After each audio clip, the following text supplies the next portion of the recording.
Hello ladies and gentlemen, this is Malikicowtipper. We're going to bring you another game of StarCraft 2. Tonight my opponent is Reconner, something like that. But anyway, let's jump right into this game. And kind of a fun little TVZ. And, just thought I'd bring it up. Haven't posted anything new on YouTube in the past few days. Been really busy with school and stuff.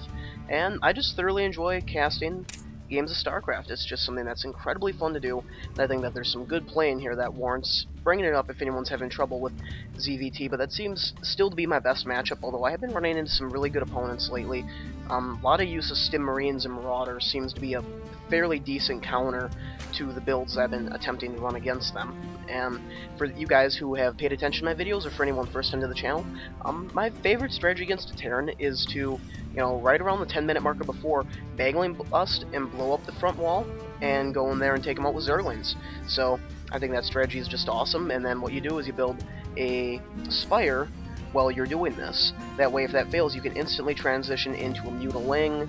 You can quickly build a Roach Warren if you need to. Roaches seem to be very good mid-game units against Terran, but it's just so easy to stop them by deploying a few Marauders on the field. Marauders do exceptionally well against Roaches, and once they have Stim, it's game over. You really shouldn't even have them on the field, but versus, say, Thor's, very effective way to stop them. So right here, I'm using my drone, and I'm just trying to get him to pull off as many SCVs from the mineral line as possible. As we can see, the Terran does have to sacrifice workers when he goes to build his buildings. As you can see, I get him to pull off 2 SCVs right there, and it's just small little things like getting that extra bit of mining time.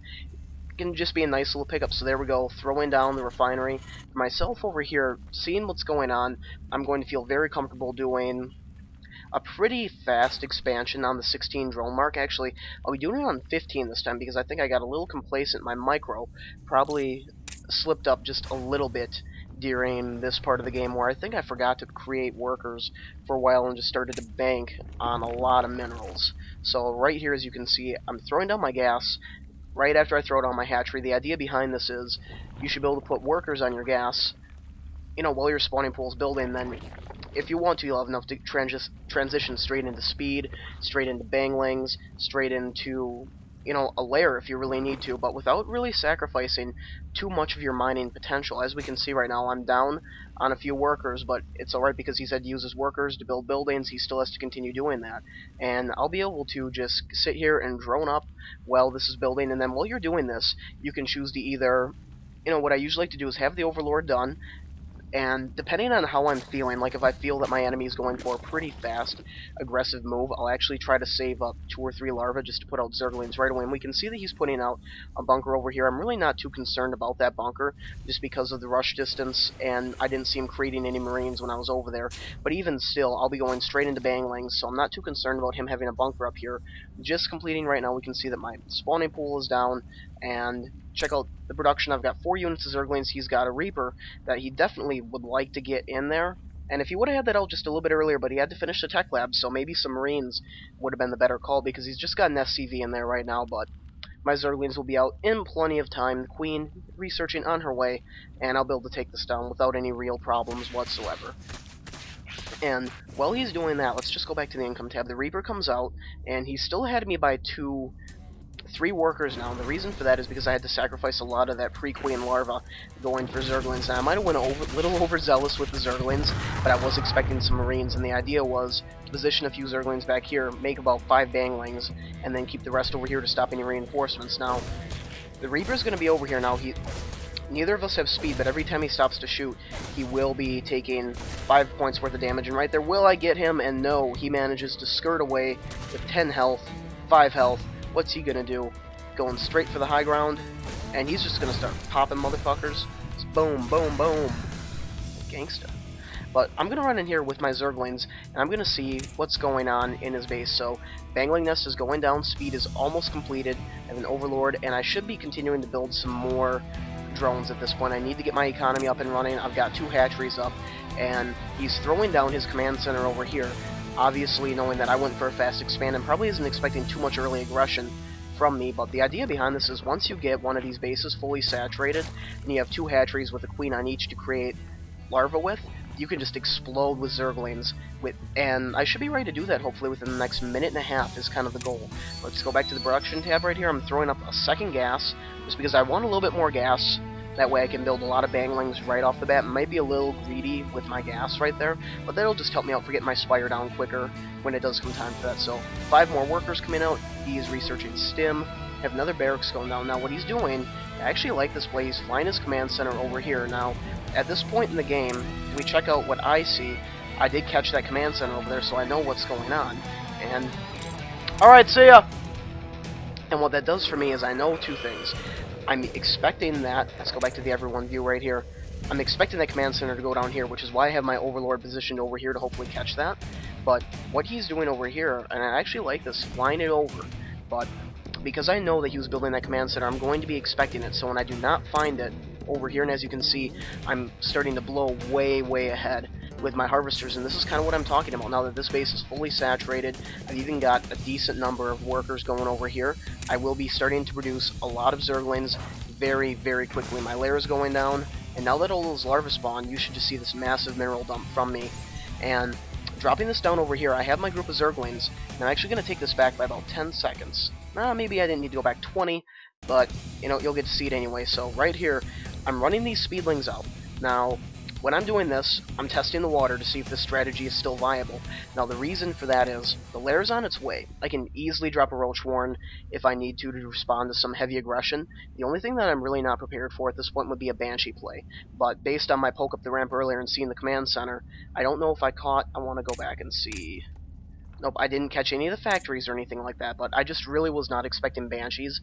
But I really should have dropped an evil chamber and had at least 1 spore down at each base to be ready for that. But now that my speedlings are down here, they're scouting and they're telling me this expansion hasn't even gone down, it's not even being flown over yet, which means to me that the high yield is still secured, my high yield is still secured.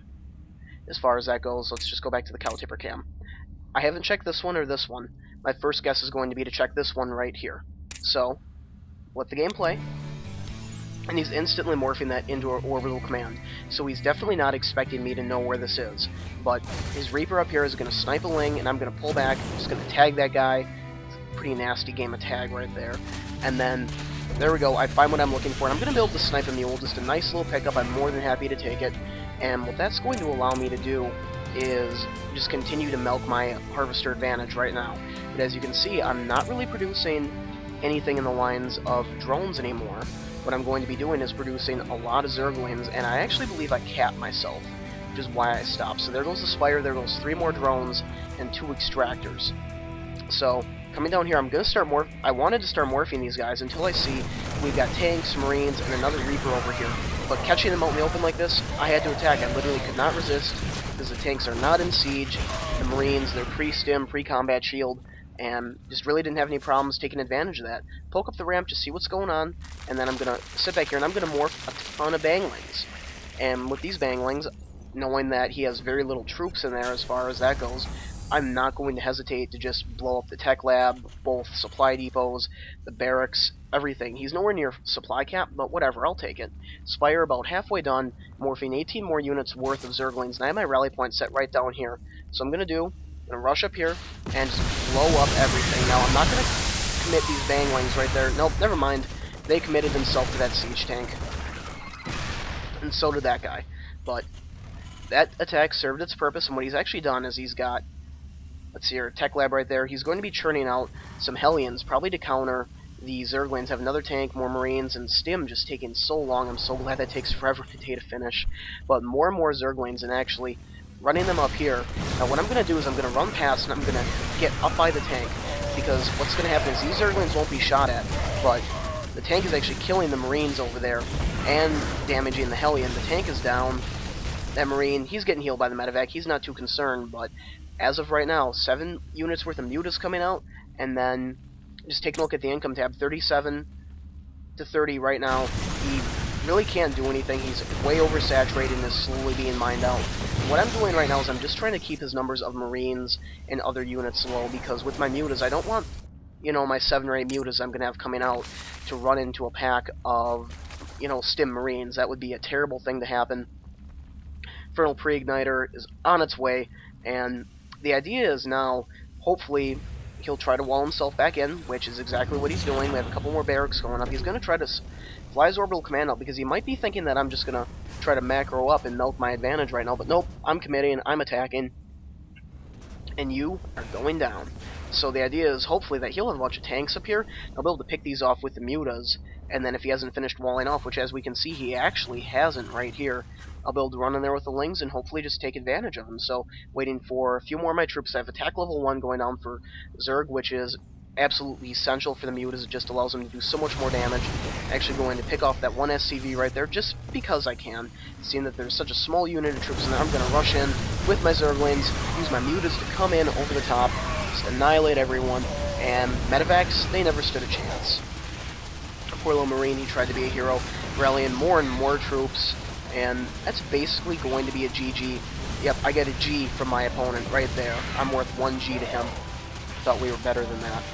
But anyway, the reason why I brought this game up to YouTube, and I know it might be like a few of the other games that I brought up, is I just thought it was interesting how the game played out, where just having that game sense and getting little things like that scout in to tell me about that second orbital command, not seeing it down here when it obviously should have been down here, was a sign to go and start checking other bases. I've got overlords placed all over the map to help defend against drops, something that is really effective to do. These guys were kind of a miss micro. Just another overlord over there. He could have been poop and creep, but whatever, it's all good. And this attack, came a little bit later, but right around the 8 or 9 minute mark, this just allows you to absolutely explode. You can build a few workers, as you can see. Worker count a little bit low, but considering that I was committing to that attack, and if that attack wouldn't have worked, I just would have dropped Roach Warren, built a few more drones, and then transitioned into a mid-game strategy of Roach Infester. And then he still would have been on one base, and I think I would have had the advantage anyway. So it's all about contain, and then just contain, break through contain, get these Zerglings inside. They'll take care of the rest for you. You really don't even need to think about it. But anyway, thank you for watching. This is Malikicowtipper signing out.